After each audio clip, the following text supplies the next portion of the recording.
నిజామాబాద్ లో మన ఫాలోవర్ ని మండి డేట్ కి తీసుకెళ్తే ఇలా అన్నాడేంటి మచ్చస్. రెగ్యులర్ వస్తుండే, రెగ్యులర్ మంచిగానే ఉంటుంది, కాకపోతే లైట్. హలో మచ్చస్, ఫాలోవర్స్ లో ఒకరిని మండి తినడానికి ఎత్తుకపోయిన డే 2. డే 1 లో ఎవరు రాలేదు కాబట్టి డే 2 లో అయితే ఈ భయ్య షార్ట్ కొట్టకుండా వచ్చాడు. మచ్చా ఏ మండికి వెళ్దాం? రెస్టారెంట్ అంబియన్స్ అయితే లైట్స్ అండ్ డెకరేటివ్ ఐటమ్స్ తో నింపేశారు. సీటింగ్ లో అటు ఇటు చూస్తే అన్ని దగ్గర ఎవరో ఒకరు సెటిల్ అయిపోయారు.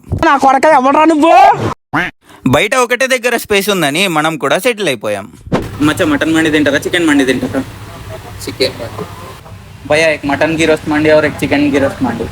మనం తీసుకున్న మటన్ మండిలో పీస్ అయితే సూపర్ గా కుక్ అయింది. ముక్క ముట్టుకుంటే రైస్ ఫ్లేవర్ కూడా చాలా బాగుంది. మనకంటే మన ఫాలోవర్ రివ్యూ ఇంపార్టెంట్ అని మండి ముద్ద నోటికంటే మధ్యలో మైక్ పెట్టా. కొంచెం లైట్ గా స్పైసీ ఉంది.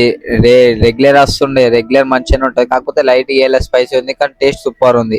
అలా ముచ్చటాడుకుంటూ మటన్ ఖాళీ చేస్తుంటే మెనూ ఎగురుకుంటూ వచ్చేదాకా గుర్తు రాలేదు మెనూ చూపియాలని. ప్రైజెస్ అయితే టేస్ట్ తో రీజనబుల్ గానే ఉన్నాయి. ఫాలో కొట్టి కామెంట్ చేయడం మర్చిపోకండి మచ్చస్. మీకోసం కొత్త మండి స్పాట్ లో వెయిట్ చేస్తూ ఉంటా. మీరు కూడా నా లెక్కన నెక్స్ట్ వీడియోలో రావాలనుకుంటే మచ్చకి ఫాలో చేయండి, కామెంట్ పెట్టండి.